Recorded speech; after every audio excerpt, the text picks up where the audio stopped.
Assalamualaikum warahmatullahi wabarakatuh. Perkenalkan, nama saya Servi Cahyanita dengan NIM 8603666668 dari Fakultas S1 Pendidikan Guru Sekolah Dasar UPBJJ UT Bandar Lampung. Di sini saya akan menyelesaikan tugas 2 Filsafat Ilmu. Selamat menyaksikan. Baik, di sini saya akan menjelaskan tugas 2 filsafat tentang hubungan timbal balik antara filsafat ilmu dan pendidikan. Soal nomor 1, bagaimana filsafat ilmu mengawasi dan memperkuat eksistensi keilmiahan serta nilai-nilai dalam ilmu pendidikan. Baik, sebelumnya saya izin menjawab. Filsafat ilmu berperan mengawasi dan memperkuat ilmu pendidikan dengan cara memberikan dasar berpikir yang logis, sistematis, dan kritis. 1. Memperkuat eksistensi ilmu pendidikan karena filsafat ilmu membantu menjelaskan hakikat, tujuan, dan fungsi pendidikan sebagai ilmu yang memiliki objek dan metode yang jelas. Yang kedua, memperkuat keilmiahan ilmu pendidikan dengan mendorong pengguna metode penelitian yang objektif, rasional, dan bertanggung jawab secara ilmiah. Dan yang ketiga, memperkuat nilai-nilai pendidikan karena filsafat ilmu menekankan bahwa pendidikan tidak hanya mencari pengetahuan, tetapi juga membentuk moral, karakter, dan kemanusiaan. Dengan demikian, filsafat ilmu membantu ilmu pendidikan berkembang secara ilmiah sekaligus tetap memiliki nilai etika dan kemanusiaan.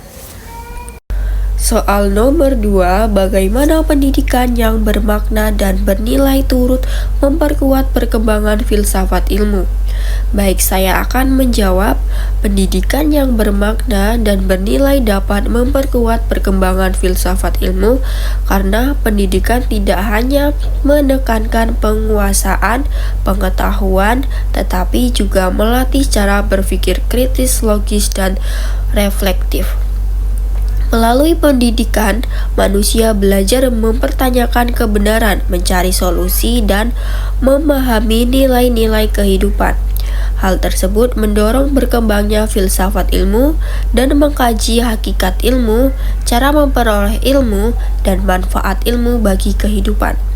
Selain itu, pendidikan yang bernilai juga membantu filsafat ilmu tetap berorientasi pada etika, moral, dan kemanusiaan, sehingga berkembangnya ilmu pengetahuan tidak hanya maju secara teknologi, tetapi juga bermanfaat bagi masyarakat.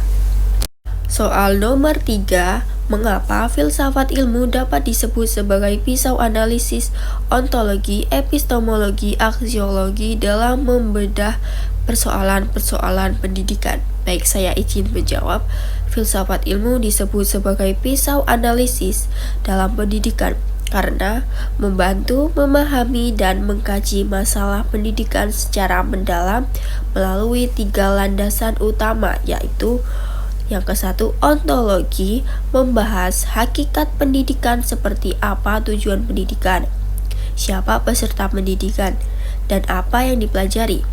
Dan yang kedua, epistemologi, membahas cara memperoleh pengetahuan dalam pendidikan, misalnya metode pembelajaran, penelitian, dan sumber ilmu yang digunakan. Dan yang ketiga, aksiologi, membahas nilai dan manfaat pendidikan seperti pembentukan karakter, moral, dan penerapan ilmu bagi kehidupan. Dengan 3 landasan tersebut, filsafat ilmu membentuk pendidikan menjadi lebih terarah, kritis, sistematis, dan bermakna. Soal nomor 4, contoh konkret penerapan filsafat ilmu dalam praktek pendidikan, misalnya dalam kebijakan kurikulum atau proses pembelajarannya. Baik, saya izin menjawab. Contoh konkret penerapan filsafat ilmu dalam pendidikan yaitu yang pertama, dalam kebijakan pendidikan, pemerintah menerapkan kurikulum merdeka yang menekankan pengembangan karakter dan karakteristik peserta didik. Hal ini menunjukkan aspek aksiologi karena pendidikan di arahkan untuk memberi manfaat dan membentuk nilai-nilai positif. Dan yang kedua, dalam kurikulum, penyusunan materi pembelajaran disesuaikan dengan tahap perkembangan peserta didik. Ini merupakan penerapan ontologi karena memperhatikan hakikat manusia dan kebutuhan belajar siswa. Yang ketiga, dalam proses pembelajaran, guru menggunakan metode diskusi, eksperimen, dan problem solving agar siswa aktif mencari pengetahuan sendiri. Hal ini merupakan penerapan epistemologi karena menekankan cara memperoleh ilmu secara kritis dan ilmiah. Sekian penjelasan dari saya ucapkan terima kasih sudah meluangkan waktunya untuk menonton. See you, bye-bye.